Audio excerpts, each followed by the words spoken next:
上咗50、60歲，好多人唔使醫生開口講，自己每日起身就感覺到身體有唔對路。最折磨人嘅永遠係睡眠問題，晚晚攤落床就眼光光望住天花板等天光，閉埋對眼，以為可以靜靜地瞓一陣，點知個腦袋轉動速度快過街市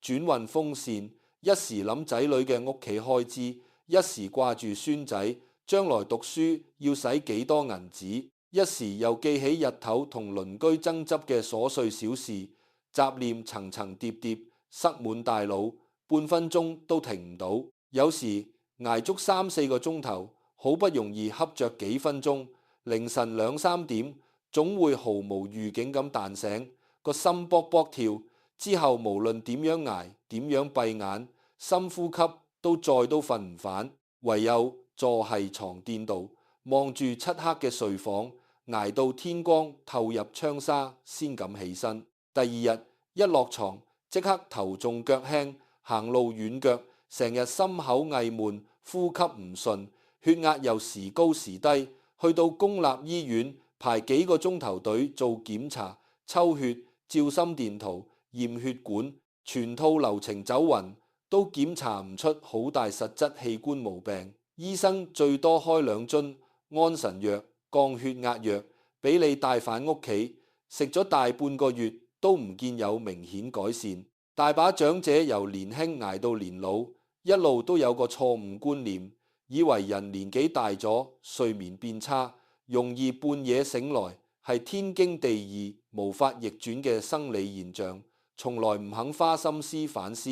其實禍根從來唔係身體自然老化，而係自己幾十年間每日臨瞓前不知不覺養出嘅一連串壞習慣。好多長者一輩子做人計到盡，年輕時出街濟食，挨盡日曬雨淋，受盡老細氣，每一分血汗錢都儲到實實在在。買嘢同檔主講價，搭巴士慳轉車錢，親友開口借錢就百般推搪，對外人對身邊人向來孤寒，唔捨得亂使半分銀紙，偏偏去到夜晚臨瞓前呢幾個鐘頭，就完全放棄節制，隨心所欲，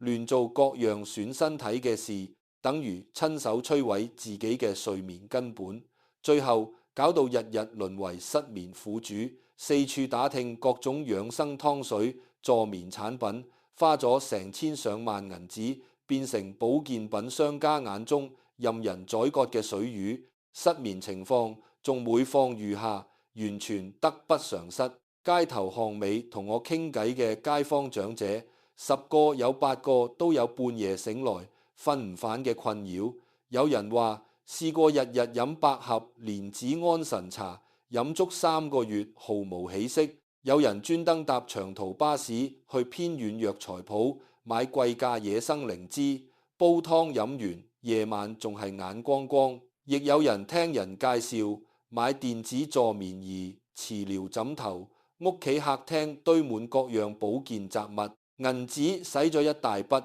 失眠問題半分改善都冇。究其根本，全部都係捨本逐末，只識得靠外物輔助，卻從來唔願意斬斷睡前6個持續損害睡眠嘅陋習。今日唔同大家講空泛又深奧嘅養生大道理，亦唔會推銷任何藥材、保健品、儀器，淨係用普通人每日會經歷嘅市井瑣事，逐樣講透。呢6樣幾乎每個長者都會犯嘅錯，全部係大家放工做完家務，準備休息前重複做幾十年嘅日常小事。只要肯落心改變，唔使1分錢，單單調整睡前習慣，睡眠質素即刻有肉眼可見嘅改善。半夜無緣無故醒來嘅次數可以大幅削減，堅持半個月落去，成個人日頭精神狀態都會反晒來，唔會再成日暈暈沉沉無力做事。但好多長者偏偏自恃老鳳，覺得自己幾十年都係咁樣生活，少少睡前習慣唔會對身體造成多大影響。旁人一勸就即刻發脾氣，仲要恰身邊勸佢嘅仔女老伴，話後輩唔識做人，多管閒事，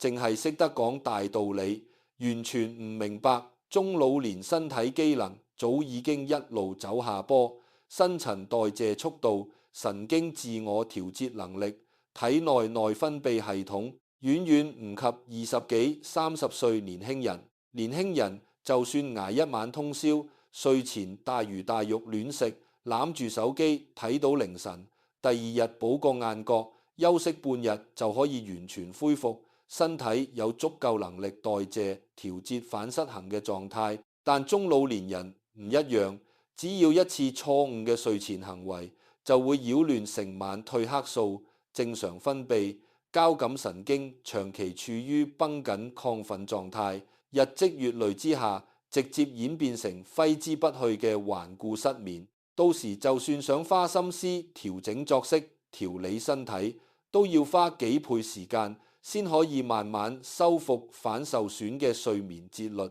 好多一齊生活幾十年嘅老夫老妻，日日就為失眠問題嘈交、嗌大鑊，老公怪責老婆，熄燈之後仲匿被竇入面睇手機，屏幕光線同短片，聲音嘈到自己無法入睡。老婆又反過來埋怨老公，每日夜晚同老友飲酒吹水，返屋企之後酒氣沖天，仲成晚講大話發夢，搞到自己淺眠易醒。兩邊都執意認為係對方嘅問題，從來唔肯檢討自己有冇踩中睡前禁忌，仲要互相恰，句句說話都帶住火氣，覺得伴侶唔體諒自己失眠嘅痛苦。本來睡眠差已經夠折磨人，仲要額外多埋一層沉重情緒負擔，雙重壓力夾擊之下，晚晚瞓極都唔安穩，仲會衍生出頭痛、頸椎關節刺痛、夜尿次數頻繁、血壓反覆飆升，各種併發症。等到身體各樣不適積埋一齊，先至慌慌張張去醫院排隊睇病，一大包藥丸拎返屋企，日日按時服食，食足幾個月都唔見睡眠有好轉，完全本末倒置，白白浪費時間同醫藥費。人活到中年，步入老年，先會慢慢睇通透，身體可以獲得最抵值、最實在嘅着數，從來唔係依賴昂貴補品、進口藥物，而係每日規規矩矩養好屬於自己嘅穩定作息，及時戒掉無意識養成日積月累損身體嘅陋習。千祈唔好等到夜夜通宵失眠，每日凌晨醒咗之後，獨坐床邊挨天光，先至後知後覺，懊悔自己從來冇好好善待自身睡眠。而坊間最容易被所有長者忽略，每日默默摧毀中老年睡眠質素嘅6個睡前壞習慣。第一樣就係臨瞓前仲要大吵大鬧，腦袋不停盤算各樣雜事，將一日入面所有積壓嘅煩惱、複雜人際矛盾、屋企大大小小財務帳目，全部搬上床度，反覆琢磨，鑽牛角尖，唔肯放低半分。好多長者日頭有好多雜務要處理，退休冇幾耐嘅要幫仔女長期湊孫，朝早買口煮3餐，接送小朋友返學放學，打掃全屋家務，一刻都唔得閒。仲有一啲未完全退休，仲要繼續出街債，輕鬆散工幫補屋企開支嘅長者，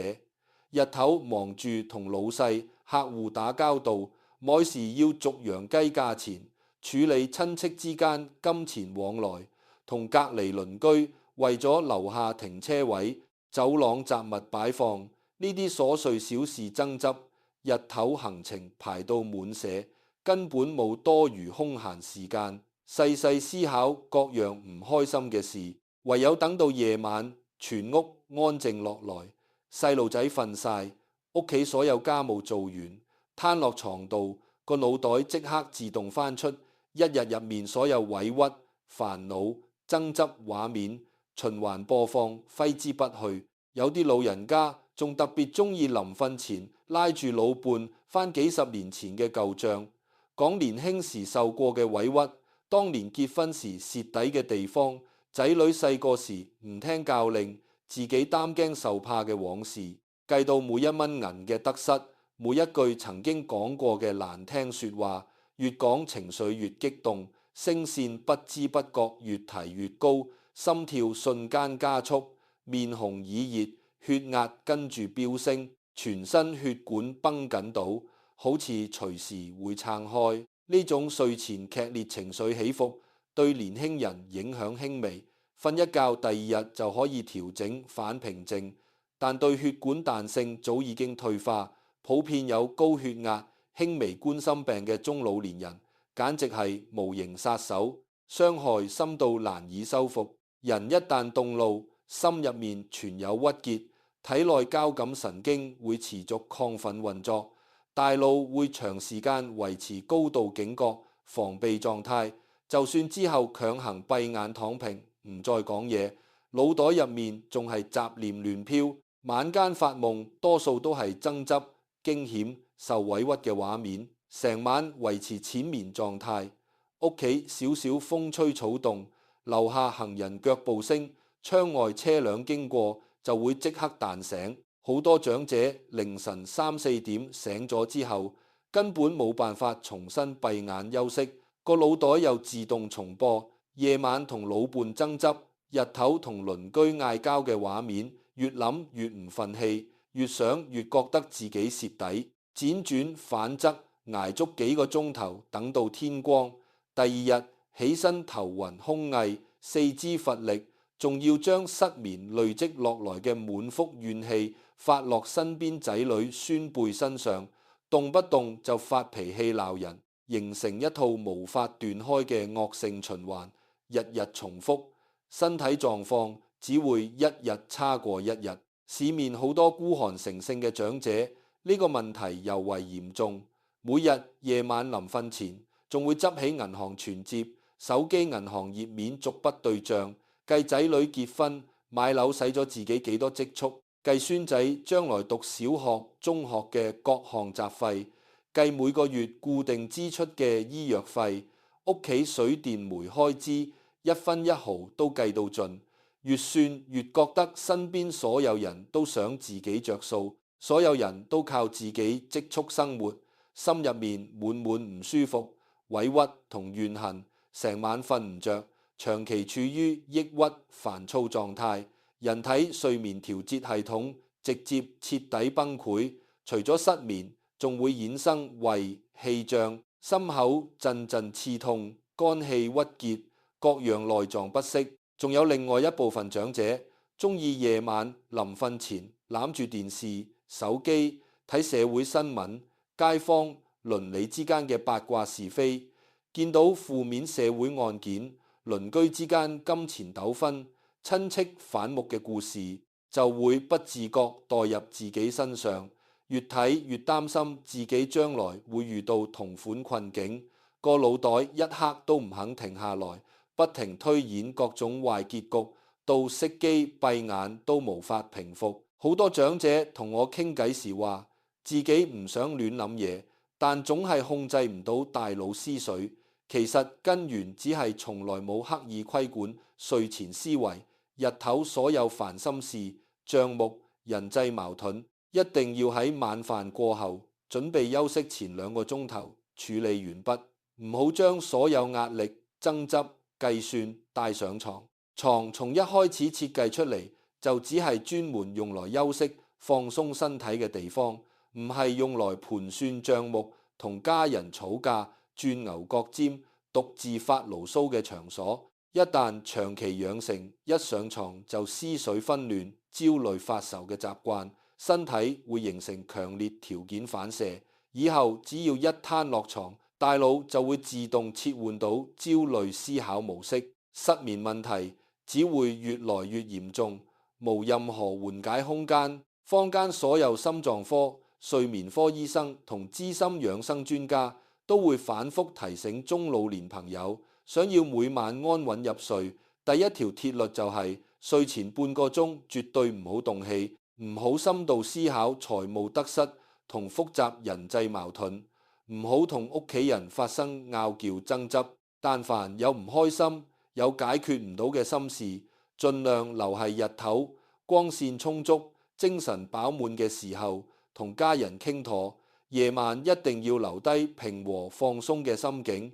先可以令全身神經慢慢放鬆，刺激大腦分泌足夠褪黑素，維持深度睡眠。好多長者從來唔將呢件事擺上心，單純覺得只係夜晚隨便諗下嘢，唔會對身體造成大影響。實則長期睡前情緒激動，除咗頑固失眠，仲會引發心律不齊、肝氣長期鬱結，成日心口隱隱作痛、胃酸倒流、胃脹。而中老年本身基礎病本來就多，血壓、心臟功能唔穩定，再加上每晚睡前動怒刺激血管，隨時會有突發腦血管、心臟相關危險，得不償失。千祈唔好貪一時口爽，夜晚同家人爭執、嗌大聲，最後獨自捱通宵失眠，痛苦嘅只係你自己，冇任何親友可以代你承受半夜輾轉反側嘅煎熬。第二個，絕大多數長者都會踩中，卻從來唔願意承認嘅睡前壞習慣，就係晚餐食得太飽，菜式過油、過鹹、過辣，或者臨瞓前仲要煮宵夜，一次性狂飲大量水同滋補湯水。民間流傳幾百年嘅養生說話，胃不和則臥不安，呢句說話放喺中老年人身上特別應驗。幾乎所有半夜俾身體不適弄醒嘅長者，10個有9個都踩中飲食作息嘅紅線。年輕人腸胃消化能力強，新陳代謝速度快，夜晚就算食多啲油膩火鍋、麵食宵夜，瞓幾個鐘頭，腸胃都可以完全消化完。第二日起身唔會有任何滯脹不適。但中老年人完全唔一樣，腸胃蠕動速度隨住年紀逐年衰退，胃部分泌消化液嘅量大幅減少。一旦晚餐食到10成飽，肉食多油重鹽，加入大量辣椒、花椒等辛辣刺激調味料，或者夜晚9點、10點仲要煮麵、食點心、飲濃厚老火湯，成個夜晚休息期間，腸胃都要超負荷加班消化食物，大量血液會集中流去腸道輔助運作，大腦同心臟供血相對減少，身體持續維持飽滯、灼熱不適感。躺平之後，胃部食物容易擠壓食道，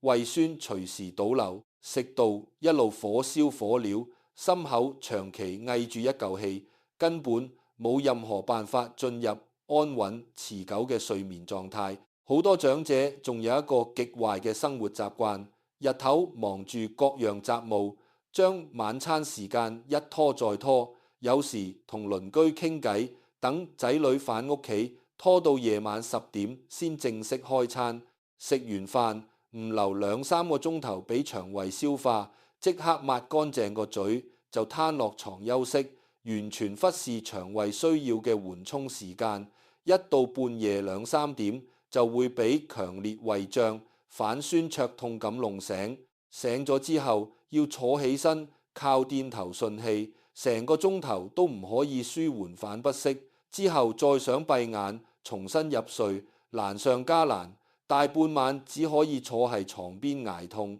仲有一類極度孤寒嘅長者，日頭唔捨得隨意飲水，覺得飲多幾啖水就要頻繁跑廁所，浪費時間又麻煩，成日硬捱住口乾唔飲，等到夜晚臨瞓前10分鐘先一次性灌大半壺滾水、涼茶、滋補藥材湯，自以為補救一日所需，水分對身體有益，完全忽略中老年前列腺、腎臟代謝功能退化，一次性飲入大量液體會令膀胱快速充盈，半夜1-2點、3-4點必然要爬起身跑廁所。每一次半夜起身去廁所，都會直接打斷人體完整睡眠週期。原本已經進入淺眠狀態，突然被尿意強行驚醒，重新閉眼進入睡眠，最少要半個鐘頭調整。一晚起身2-3次夜，屬於修復身體嘅深度睡眠，直接清零。第二日起身，眼腫、面浮、精神萎靡，血壓亦會因為夜間反覆起身，體位轉換不停波動，加重心臟同血管負擔。好多長者仲中意睡前飲濃茶、中式咖啡、藥材、涼茶，聽人講可以潤喉、清熱安神，實則茶葉入面蘊藏嘅咖啡因茶多酚會持續刺激人體中樞神經，刺激效果可以維持6至8個鐘頭。就算夜晚11點淺飲一杯淡龍井、普洱，凌晨3、4點大腦神經仲處於持續興奮狀態，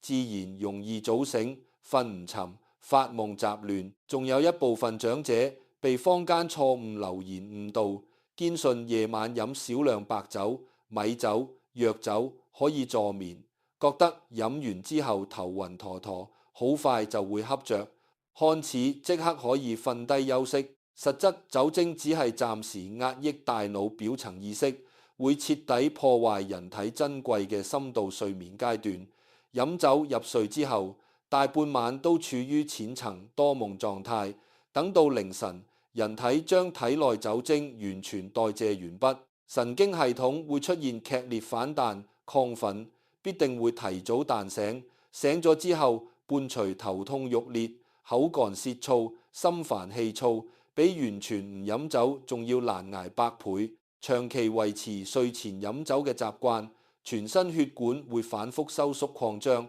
高血壓、腦梗塞、腦出血嘅風險直線上升。好多退休長者每個夜晚同幾個老友圍喺公園涼亭飲酒吹水，吹到蚊都瞓，街燈熄大半先至拖拖拉拉返屋企，醉醺醺，唔沖涼唔抹面，直接攤落床，半夜一定會毫無預警驚醒。之後成晚眼光光望牆，後續仲要長期承受失眠、頭痛、血壓飆升、多重折磨，純粹自己做自己身體嘅水魚，以為飲酒有放鬆安神嘅好處，實則睡眠、血管雙重虧蝕，完全唔抵。仲有一類中意睡前食生果、糕點、甜點嘅長者，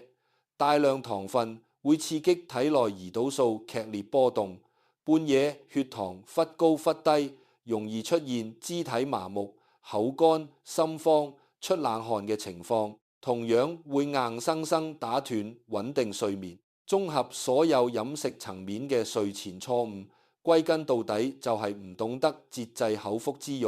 日頭米盒，消費各樣開支，樣樣計到盡，為咗幾蚊同檔主拗半天，夜晚面對美食、湯水、酒類，卻毫無節制，亂食亂飲，只貪圖一時口腹舒服，換來夜夜失眠，半夜俾各樣身體不適弄醒，實在唔係精明養生嘅做法。真正識得顧住晚年身體嘅長者，每日晚餐一定嚴格控制7分飽份量，菜式少油、少鹽、少辣，最晚夜晚8點前完全食完晚餐，過咗夜晚9點之後，絕對唔再進食任何正餐，麵食、糕點、宵夜、飲水時間全部集中係日頭，分段慢慢飲，唔好一次過狂灌。睡前1小時盡量減少所有流質飲品，唔碰濃茶、咖啡、酒精類酒品、高糖分水果同甜點，先可以減輕腸胃長夜消化負擔同半夜頻繁夜尿嘅干擾，從根源避免半夜俾胃脹、尿意弄醒。好多街坊長者聽從建議，單調整飲食時間同每餐份量，唔飲任何安神湯，唔買任何助眠產品。單呢一項細微改變，半夜無緣無故醒來嘅次數直接減少一半，足以見得日常飲食習慣對睡眠質素嘅影響有幾大。千祈唔好輕視一餐一飲嘅細節，長期累積落去，足以改變成個人嘅睡眠狀態同身體健康。第三個，每日默默摧毀中老年睡眠。好多長者完全不自知嘅睡前壞習慣係臨瞓前長時間對住電子屏幕、手機、平板、電視輪流睇，一睇就2、3個鐘頭，甚至捱到凌晨1、2點先肯熄機休息。而家越來越多長者退休之後，日頭冇固定工作，冇足夠消遣，夜晚食完飯無所事事，成日攤喺床墊度攬住手機刷新聞、長篇短視頻、連續劇，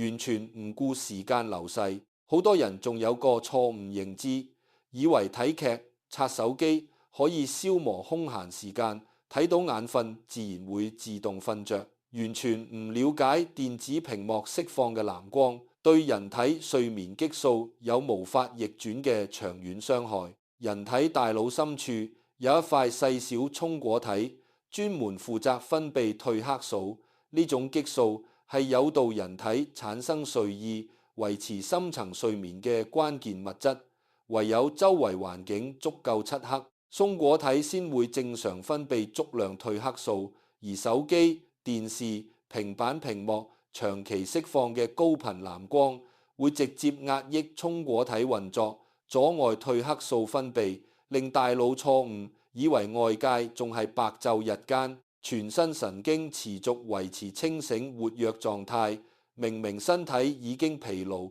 攰到抬唔起眼皮，個腦袋就係唔肯進入休眠模式，越睇反而越精神。本來夜晚10點就會眼瞓想休息，捱到12點反而精神晒，毫無睡意。就算之後強行熄機閉埋雙眼，體內褪黑素分泌量已經跌到極低水平，只可以維持淺層睡眠。屋企少少風聲、樓下車聲就會即刻驚醒，無法一覺瞓到天光。中老年本身褪黑素分泌功能本來就會隨住年紀逐年減少，每日在睡前長時間暴露喺藍光刺激之下，褪黑素分泌量會跌到更低水平，頑固失眠自然會日日纏繞身體。仲有好多長者專揀熱血衝突劇、社會負面新聞、驚險刺激短片睇，畫面劇情起伏大，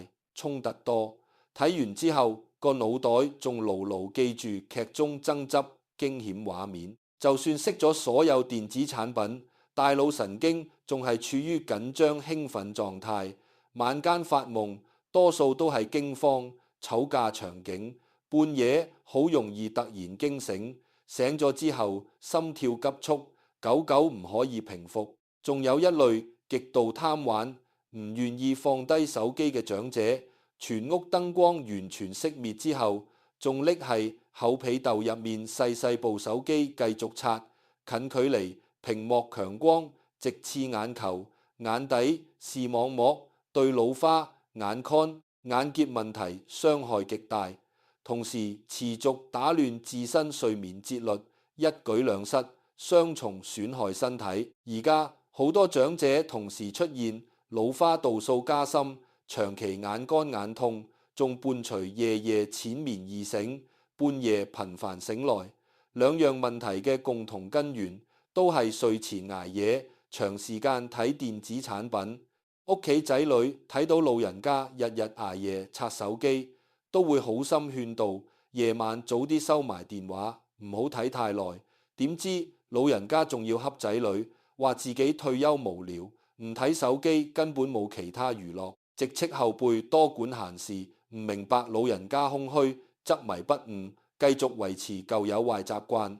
等到失眠情況嚴重到日日通宵，要專門去醫院睡眠科掛號求診，花費大量金錢同排隊時間，先至後悔當初唔聽勸告。平時唔願意為咗自身睡眠改變少少日常習慣，等到病痛失眠徹底發作之後，就要付出沉重時間同金錢代價，實在唔抵。其實夜晚想消磨飯後空閒時間，有大把唔會傷害睡眠嘅放鬆方式。臨瞓前1小時，將所有手機、電視、平板徹底收起擺軟，改為坐係客廳梳化度聽節奏柔和嘅舊粵曲，靜坐深呼吸幾十分鐘，輕輕按摩四肢肩頸，或者攤開文字平和嘅散文書籍，慢慢睇。呢類活動唔會釋放藍光刺激大腦，仲可以令全身緊繃神經慢慢放鬆，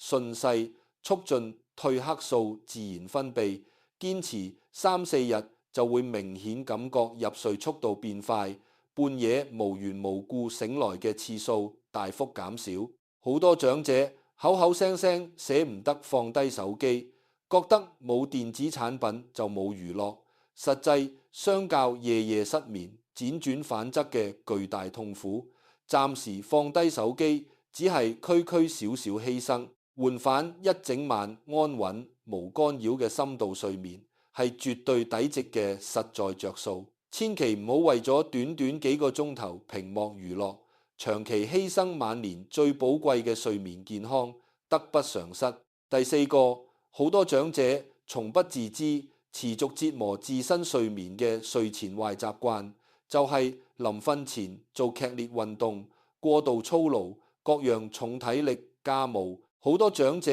日頭懶怠，唔願意動手打理屋企，掃地、抹窗、洗衫、拖地、搬寵物、清洗廚房、油煙機，呢啲粗重家務全部堆到夜晚8-9點先至急急忙忙一氣做完，9點10點仲蹲係地道洗刷瓷磚，搬幾十斤寵物，大幅度彎腰清潔。仲有部分長者聽街坊講運動有益、氣血強健骨骼，聽完之後盲從跟風，夜晚臨瞓前半個鐘仲特意落公園快步步走，跳節奏急速嘅廣場舞，打太極打得過分出力，大幅度拉伸、轉身、蹲起。做完運動之後，心跳急劇加快，全身體溫直線上升，血液循環高速運轉，交感神經持續活躍亢奮。人體想要順利進入睡眠狀態，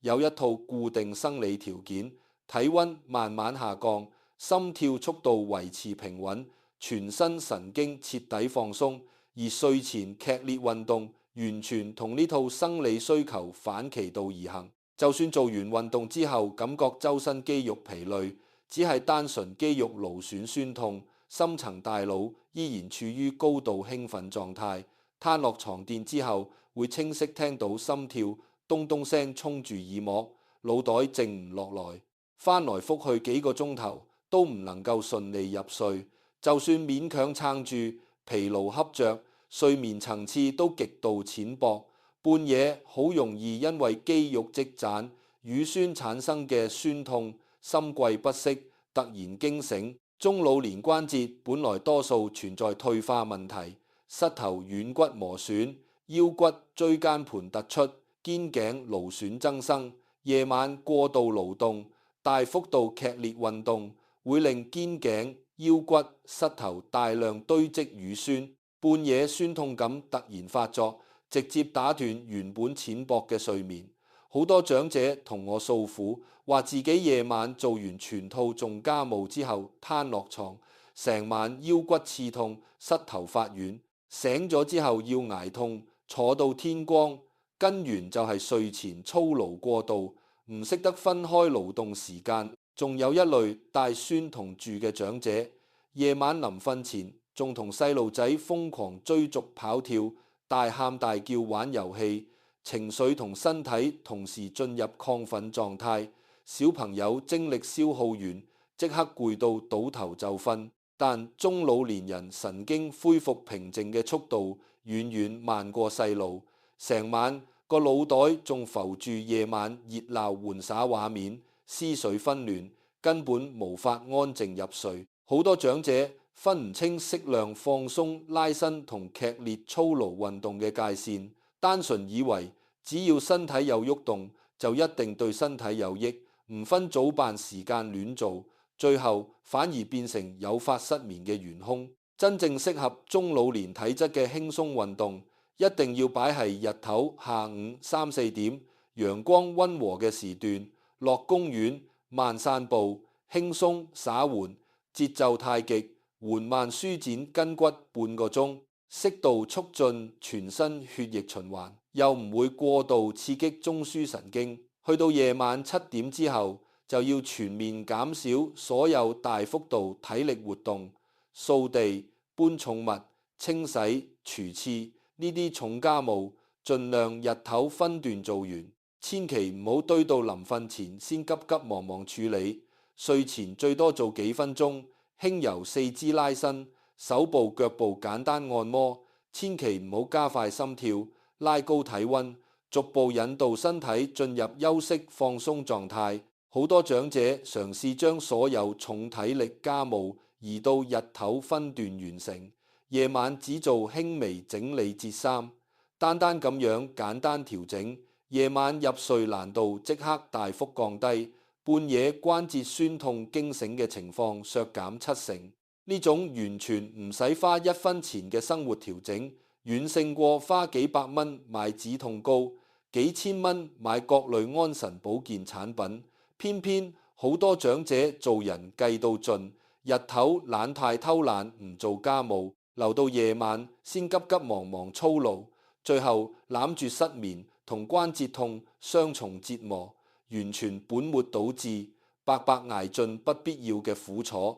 第5個極易被所有人忽略，常年持續困擾中老年睡眠嘅睡前壞習慣，就係睡眠環境雜亂堆積，長期留燈唔熄，窗簾太薄透光，呢個細節9成長者從來唔會擺上心，卻係造成半夜頻繁醒來嘅隱藏元兇。好多長者屋企客廳睡房燈光從來唔完全熄滅，夜晚起身去廁所怕摸黑跌倒，床頭長年開細燈通宵，窗簾選購薄透紗料，凌晨天光街邊路燈、車輛路燈光線輕易透過窗紗直射入睡房。仲有部分節儉孤寒嘅長者唔捨得丟棄任何舊物，睡房入面堆滿舊衫、紙皮、雜貨紙箱、仔女細個嘅玩具、各樣舊家私，四圍塞到滿瀉，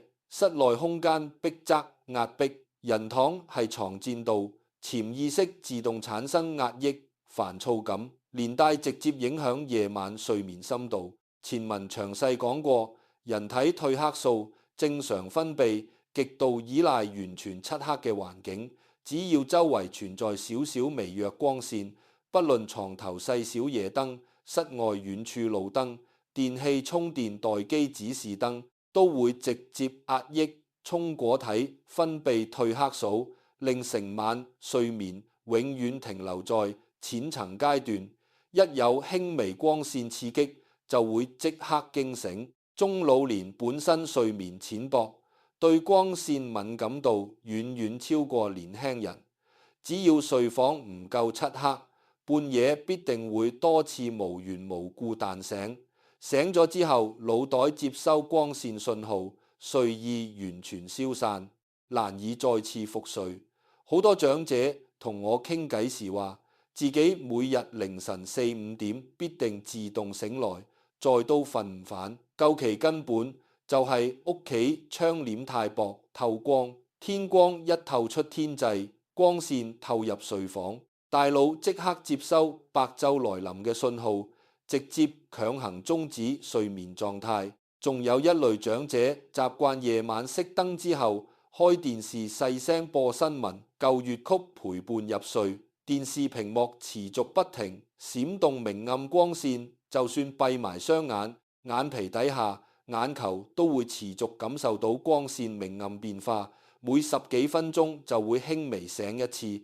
成晚睡眠完全碎片化，斷斷續續冇完整休息階段。第二日起身，周身疲憊不堪，頭重腳輕，好似完全冇瞓過一樣。仲有睡房雜物長期堆積嘅問題，好多長者孤寒成性，舊衫、紙皮、舊家私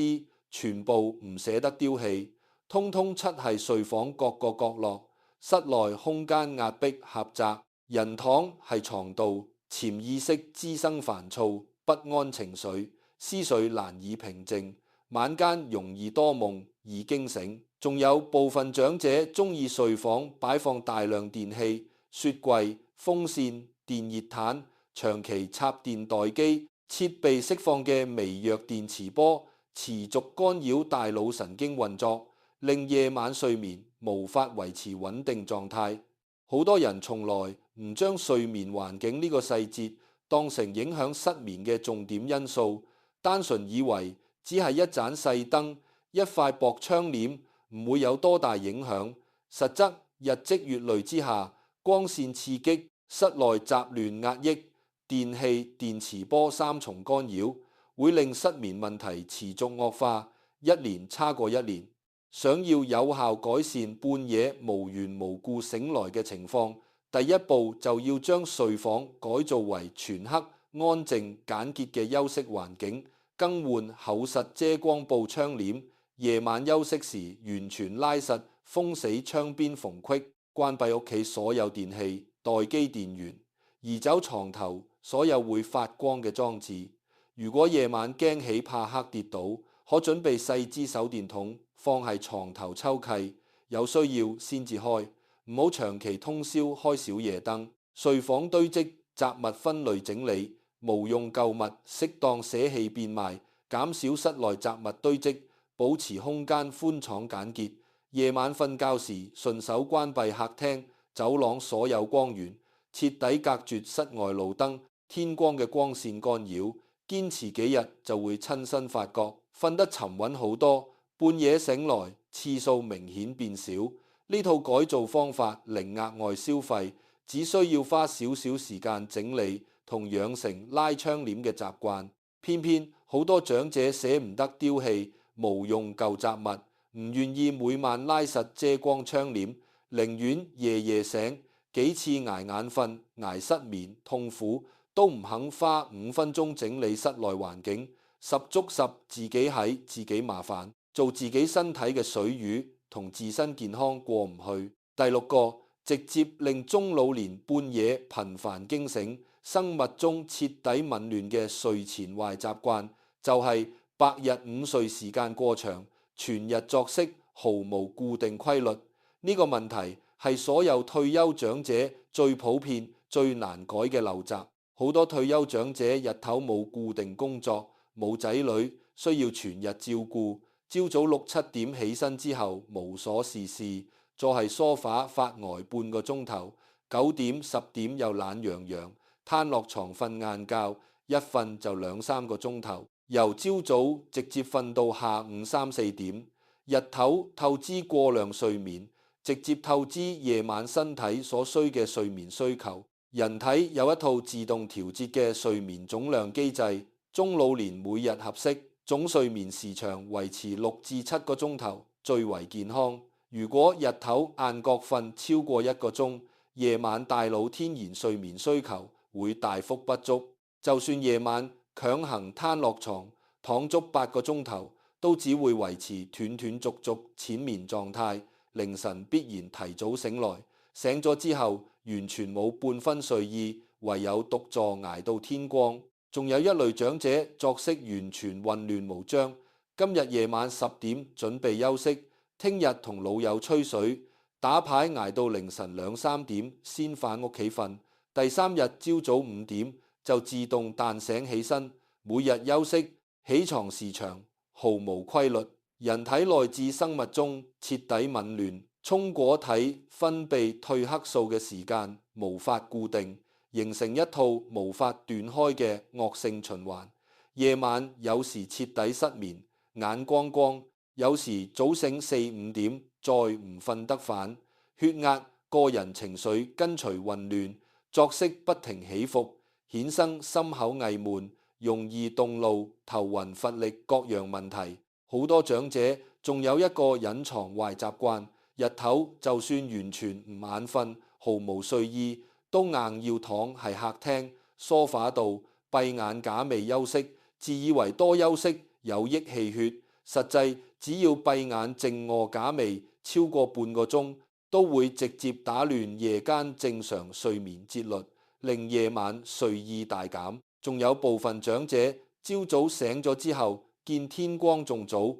願意起身，繼續躺喺床墊到胡思亂想幾個鐘頭，混淆大腦對睡眠休息同躺平發呆嘅分辨標準。久而久之，床對大腦嚟講唔係放鬆休息嘅專屬場所，反而變成胡思亂想、無聊躺平嘅地方。一攤落床就自動進入清醒焦慮狀態，失眠問題只會越拖越嚴重，毫無改善跡象。好多街坊長者同我坦誠傾偈，話自己平日晏覺由12點瞓到下午3點，夜晚成晚眼光光捱通宵。之後聽從建議調整午睡習慣，每日晏覺只瞓20分鐘至40分鐘，嚴格遵守下午3點之後絕對唔再閉眼躺平休息。夜晚10點準備熄燈就寢，朝早6至7點固定起身，唔好賴床，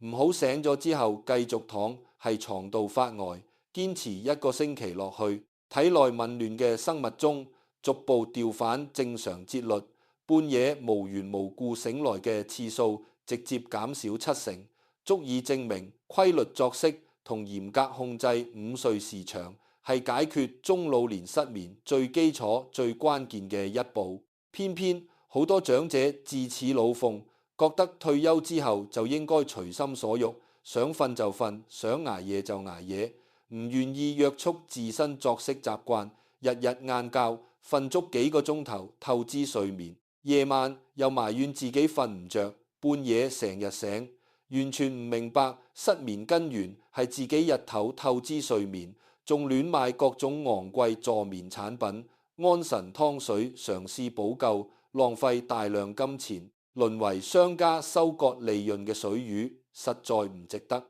以上6樣每日默默損害中老年睡眠嘅睡前壞習慣，分別係睡前動氣、鑽牛角尖、盤算各樣得失賬目、晚餐過飽、亂食宵夜、睡前大量飲液、臨瞓前長時間對住手機、電視等電子屏幕、睡前做劇烈運動、操勞重體力家務、睡房雜亂堆積、長期留燈、窗簾透光唔遮光、白日午睡時間過長、全日作息毫無規律。坊間90%中老年朋友都會踩中至少2、3樣，更有唔少長者6樣陋習全部犯齊。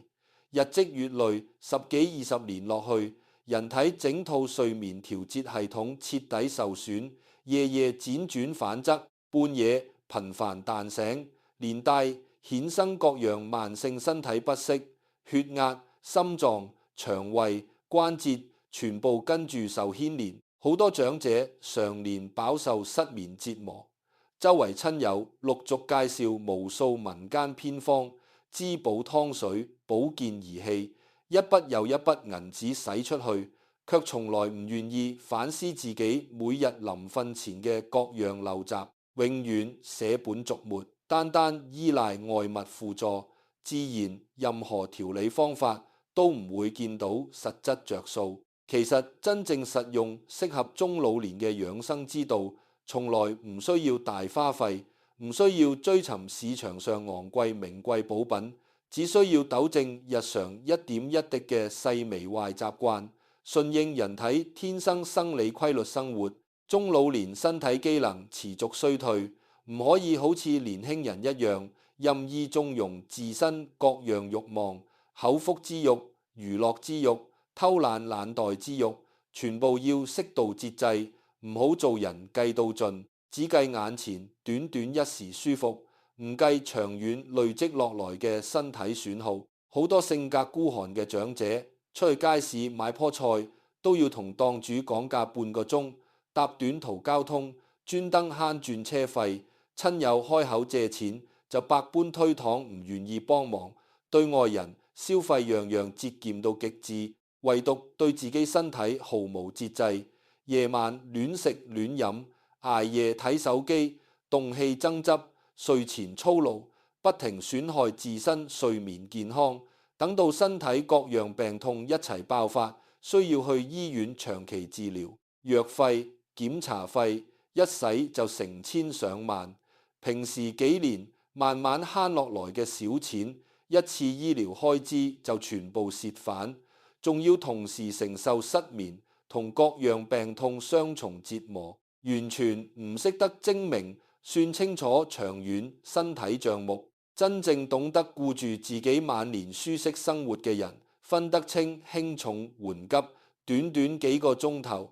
口腹舒服、屏幕娛樂，只係微不足道嘅短暫得失。一整晚安穩無干擾嘅睡眠，長遠血管內臟骨骼健康，先係晚年最珍貴、最實在嘅着數。千祈唔好等到夜夜眼光光望住天花板等天光，半夜醒咗之後獨自坐喺床邊捱幾個鐘頭等到天光，每日起身頭痛心悸，情緒低落暴躁，連日頭出街態，輕鬆散工，幫仔女湊孫、打理屋企簡單瑣事都冇足夠精神，先至後悔當初唔肯花心思改變幾個簡單睡前習慣。大半輩子人生路走過，所有中老年朋友年輕時一路都係為屋企、為仔女奔波伙食，捱盡風雨，受盡委屈辛苦，等到正式退休，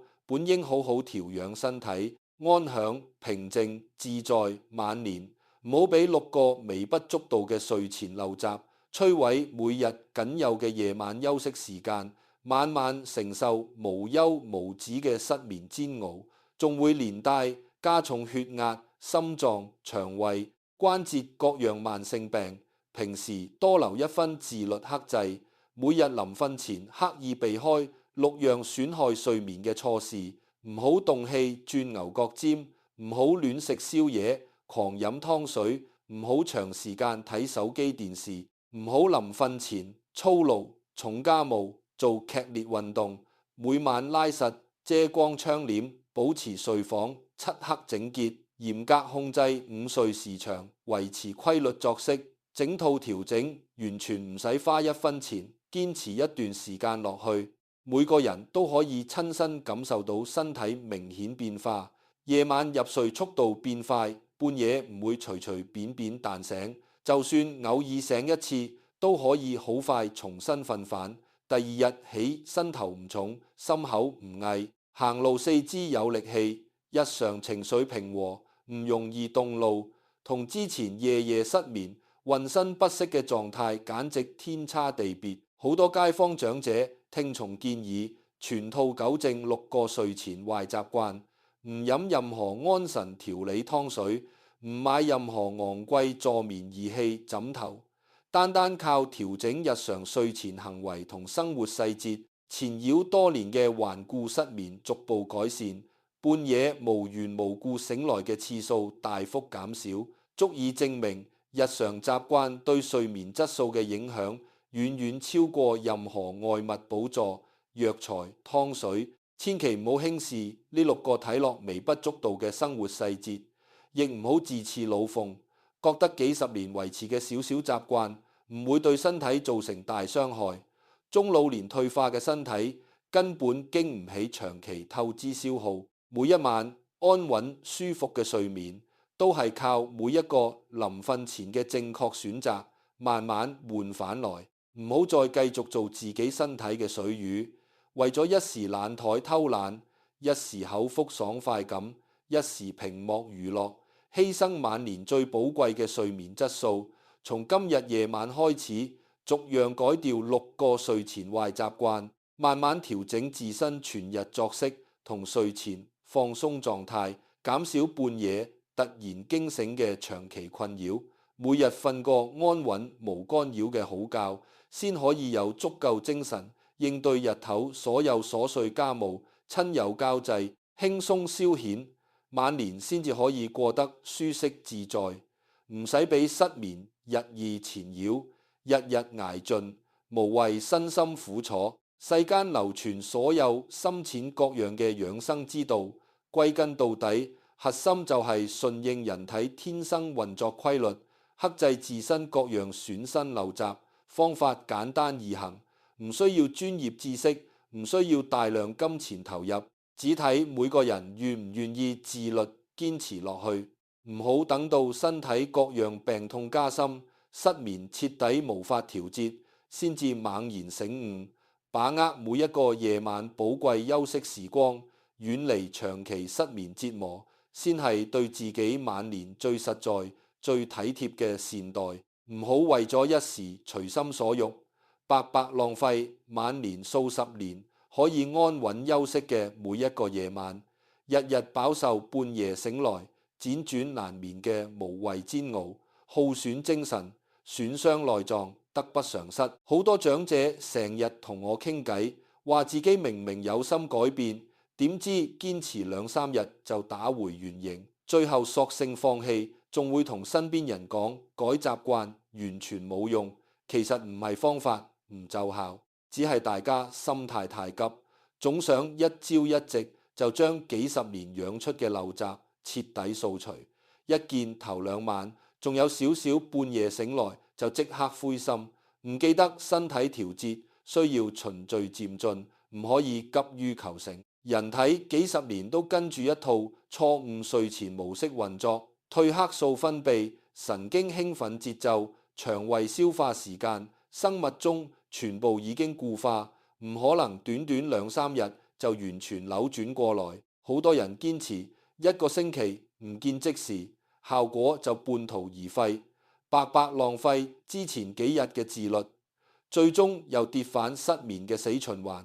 十足十蝕底。明明一分錢都唔使使，只需要多捱幾日克制就可以換返長久安睡，偏偏自己唔肯堅持，實在唔抵。好多孤寒長者會同我計算，話如果買安神藥、助眠墊、保健湯水，每個月都要幾百蚊，一年落去就成千銀。呢筆錢儲起可以留俾孫仔做學費，或者買海添營養，但自己又唔肯花少少意志力改變睡前壞習慣，寧願月月使錢買各樣產品，繼續做商家嘅水魚，從來唔明白自律係最平、最抵着數嘅養生手段，唔需要任何開支，只需要管住自己夜晚幾個鐘頭嘅行為同情緒，長遠落去可以慳返大量醫藥費同保健品開支，仲唔使承受藥物帶來嘅副作用。好多長者長期食安眠藥，日頭會頭暈、反應遲鈍，出去街市買菜、搭車都冇精神，仲會影響血壓穩定。藥物只係暫時壓抑睡意，唔可以根治半夜醒來嘅問題。一旦停藥，失眠即刻反晒羅，反而養成依賴，對中老年脆弱嘅神經系統只會加重負擔，遠不及調整習慣咁治本。仲有一類長者總係心存僥倖，覺得自己偶爾一晚犯晒所有睡前禁忌，唔會有大問題。今日夜晚同老伴拗撬，跟住食大魚大肉宵夜，之後攬住手機刷到凌晨，仲臨瞓前拖地洗衫，又開住小夜燈瞓，晏覺仲瞓足2個鐘，自以為只係一次半次，身體頂得住，但其實中老年身體復原能力大不如前，一次全面踩紅線就會打亂3、4日嘅睡眠節律。前幾日堅持調整嘅成果一朝盡毀，好多人就係因為一次放縱之後心態崩潰，索性放棄所有規矩，日日隨心所欲，失眠情況越演越烈。到後面就算想重新調整，都要花雙倍時間先可以修復，完全係自己恰自己，明知有損身體都唔願意克制一時慾望。最後捱苦嘅只係自己，一口宵夜，半個鐘刷手機，一場發洩式爭執，帶俾你嘅愉悅只係短短幾十分鐘，代價卻係成晚眼光光，半夜反覆彈醒，第二日成日頭暈胸翳，連同屋企人傾偈、落公園散步、玩玩、煮飯都提唔起精神，甚至血壓飆升、胃氣痛。發作幾日都緩唔返，呢種交易根本完全唔划算，偏偏好多人計到盡，買一條菜都要同檔主拗幾蚊價錢，卻唔計算失眠帶來嘅連鎖損耗、藥費、檢查費、補品開支一筆接一筆，平時慳落嘅零碎銀紙，隨時一次身體檢查就蝕得一乾二淨，十足十俾人當水魚宰割，完全唔識得為自己晚年打算。仲有老夫老妻之間，好多時都係互相拖累，互相縱容。老公中意夜晚同老友飲酒吹水，老婆唔勸咗，仲會幫佢掩飾。老婆瞓前習慣攬住手機睇長片，老公亦都唔出聲制止。兩個人一齊踩中晒所有睡前壞習慣，夜晚一齊輾轉難眠，第二日又互相恰，怪責對方影響自己休息，從來唔肯反省自己先係一切問題嘅源頭。本來兩個人一齊自律，互相提醒，互相監督，夜晚飯後一齊聽粵曲，漫步書展，唔亂食宵夜，唔埋嘢睇屏幕，一齊拉實遮光窗簾，規律控制午睡時間，兩個人嘅睡眠質素都會一齊改善。呢種唔使花錢嘅互相體諒，先係伴侶之間最實在嘅照顧。可惜好多夫妻只識得一齊縱容壞習慣，一齊飽受失眠折磨，白白浪費咗彼此相伴嘅歲月。